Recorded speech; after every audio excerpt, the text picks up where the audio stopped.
ಶರಣಗಳು ಅಂತ ಹೇಳಿ ನಾವು ಎಲ್ಲಿ ನಿಂತಿದ್ದೇವೆ.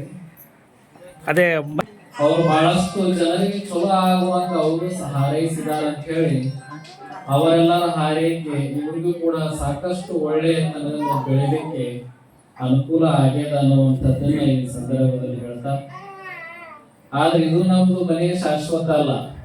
ಇದು ಏನದ, ನಮ್ದು ಬಾಡಿಗೆ ಮನೆ. ಇಲ್ಲಿ ನಾವೆಲ್ಲರೂ ಬಾಡಿಗೆದಾರರಾಗಿ ಬಂದಿರತಕ್ಕಂಥವ್ರು. ನಮ್ದೆಲ್ಲ ಮೂಲ ಮನೆ ಏನಪ್ಪಾ ಅಂತ ನಾವು ಎಲ್ಲಿಂದ ಬಂದಿವಲ್ಲ ಆ ಪರಮಾತ್ಮನ ನೆಲೆಯೇ ನಮ್ಮೆಲ್ಲರ ಮೂಲವಾಗಿರ್ತಕ್ಕಂಥ ಶಾಶ್ವತವಾದ ಮನೆ.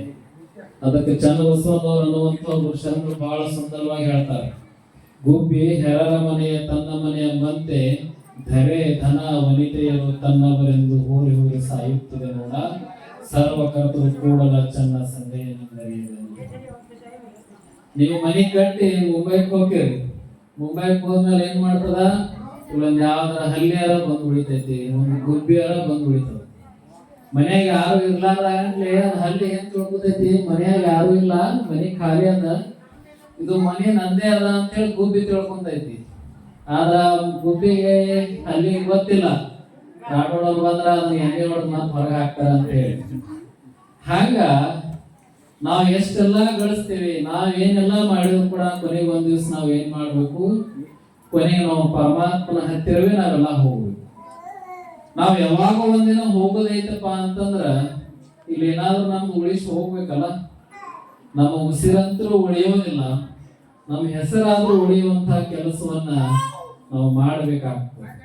ಅದಕ್ಕಾಗಿ ನಾವು ಮಾಡುವುದಿಷ್ಟೇ, ನಮ್ಮ ಹೆಸರು ಉಳಿಯಬೇಕಪ್ಪ ಅಂತಂದ್ರ ನಾವು ಗಳಿಸಿರ್ತಕ್ಕಂಥ 4 ದುಡ್ಡೊಳಗ ಅದ್ರೊಳಗ ನಮಗ ಮನಸ್ಸು ಎಷ್ಟು ಬರ್ತದ, ನಮ್ಮ ಶಕ್ತಿ ಎಷ್ಟು ಇರ್ತದೆ ಅಷ್ಟು ಮತ್ತೆ ಯಾರಾದ್ರೂ ಬಡವರಿಗಾಗ್ಲಿ, ಯಾರಾದ್ರೂ ಕಷ್ಟದೊಳಗಿದ್ದವರಿಗಾಗ್ಲಿ, ದೇವಸ್ಥಾನಗಳಾಗ್ಲಿ, ಮಠ ಮಂದಿರಗಳಾಗ್ಲಿ ಅಲ್ಲಿ ನಾವು ಸೇವೆ ಸಲ್ಲಿಸಿದವಪ್ಪ ಅಂತಂದ್ರೆ ಅದು ಏನು ಮಾಡ್ತದೆ, ನಮ್ಮ ಉಸಿರು ಹೋದರೂ ಕೂಡ ಆ ಸೇವೆಯನ್ನು ಯಾರ್ಯಾರು ನೋಡ್ತಾರಲ್ಲ ಅವರೆಲ್ಲರೂ ಮಾಡಿರ್ತಕ್ಕಂಥವರ ಹೆಸರನ್ನ ನೆನೆಸ್ತಾರೆ ಅನ್ನುವಂಥದ್ದನ್ನ ನಾವೆಲ್ಲ ತಿಳಿದುಕೊಳ್ಬೇಕಾಗ್ತದೆ.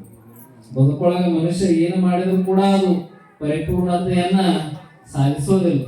ಅದರ ಮನುಷ್ಯ ಸಾರ್ಥಕತೆಯ ಭಾವನೆ ಯಾವಾಗ ಬರ್ತದಪ್ಪ ಅಂತಂದ್ರ, ಯಾರು ನನ್ನ ಹೆಸರು ತೆಗೆದಾಗ ಇವರಿಂದ ನಮ್ಗೆ ಚಲೋ ಆಗ್ಯದ ಅಂತೇಳಿ ಬಹಳ ಭಕ್ತಿಯಿಂದ ಅವ್ರ ಹೆಸರು ತೆಗೆದಾಗ ಕೈ ಮುಗಿತಾರಲ್ಲ, ಅವಾಗ ನಮ್ಮ ಬದುಕು ಸಾರ್ಥಕವಾಗ್ತದೆ ಅನ್ನುವಂತ ಮಾತನ್ನ ಈಗ ತಿಳಿದುಕೊಳ್ಬೇಕಾಗ್ತದೆ. ಆಮೇಲೆ ಇಷ್ಟೆಲ್ಲ ಚಲೋ ಮನೆಯನ್ನ ಕಟ್ಟಿದ ಬಳಿಕ ನಮ್ಮ ಬದುಕು ಪರಿಪೂರ್ಣ ಆಗ್ತದೇನೋ ಇಲ್ಲ. ಇವತ್ತು ನಮ್ಮ ರಾಠೋಡು ಬಹಳ ಭಕ್ತಿವಂತರು. ಯಾರೇ ಸ್ವಾಮೀಜಿಯವ್ರು ಬರ್ಲಿ, ಮಹಾರಾಜರು ಬರ್ಲಿ, ಶರಣರು ಬರ್ಲಿ, ಅವರೆಲ್ಲ ಭಕ್ತಿಯಿಂದ ಸ್ವಾಗತ ಮಾಡಿಕೊಂಡು ಸನ್ಮಾನ ಮಾಡಿ ದಕ್ಷಿಣ ಕೊಡ್ತಾರೆ. ಈ ಪರಂಪರೆ ಎಲ್ಲ ಸಣ್ಣ ಮಕ್ಕಳಲ್ಲಿಯೂ ಕೂಡ ಬರ್ಬೇಕು. ಯಾರೇ ಸಂತ ಮಹಾಂತರು ಬರ್ಲಿ, ಯಾರ ಕಾಯಿ ಬಟ್ಟೆ ಹಾಕೊಂಡು ಬಂದರೂ ಕೂಡ ಅವರಿಗೆ ಗೌರವವನ್ನ ಕೊಡಬೇಕು. ಹಿರಿಯರಿಗೆ ನಾವು ಗೌರವವನ್ನ ಕೊಡಬೇಕು. ಮಹಿಳೆಯರನ್ನ, ಹೆಣ್ಣು ಮಕ್ಕಳನ್ನ ನಾವು ಗೌರವಿಸಬೇಕು. 4 ಮಂದಿಗೆ ನಾವು ಸಹಾಯ ಮಾಡುವಂತ ಮನೋಭಾವನೆ ನಮ್ಮೆಲ್ಲ ಮಕ್ಕಳಲ್ಲಿ ಬೆಳೆಸುವಂತ ಕೆಲಸ ನೀವೆಲ್ಲ ಹಿರಿಯರು ಮಾಡಬೇಕು ಅನ್ನುವಂತ ಮಾತನ್ನು ಹೇಳ್ತಾ, ನಮ್ಮ ಅಮೃತ ರಾಠೋಡ್ ಅವರಿಗೆ ಯಾವಾಗಲೂ ಕೂಡ ಒಳ್ಳೇದಾಗ್ಲಿ. ಅವ್ರು ಮಾಡುವಂತ ಕೆಲಸಗಳು 2 ಪಟ್ಟು 4 ಪಟ್ಟು ಹೆಚ್ಚಾಗಿ ಅವರಿಗೂ, ಅವರ ಕುಟುಂಬ, ಅವರ ಮಕ್ಕಳಿಗೂ, ಎಲ್ಲರಿಗೂ ಆ ಪರಮಾತ್ಮ ಅಷ್ಟ ಐಶ್ವರ್ಯವನ್ನ ಕೊಡ್ಲಿ ಅನ್ನುವಂತ ಮಾತನ್ನು ಹೇಳಿ ನಮ್ಮೆರಡು ಮಾತುಗಳಿಗೆ ವಿರಮಿಸ್ತೇವೆ. ಶರಣ ಶರಣ. ಚಪ್ಪಾಳೆ ಚಪ್ಪಾಳೆ.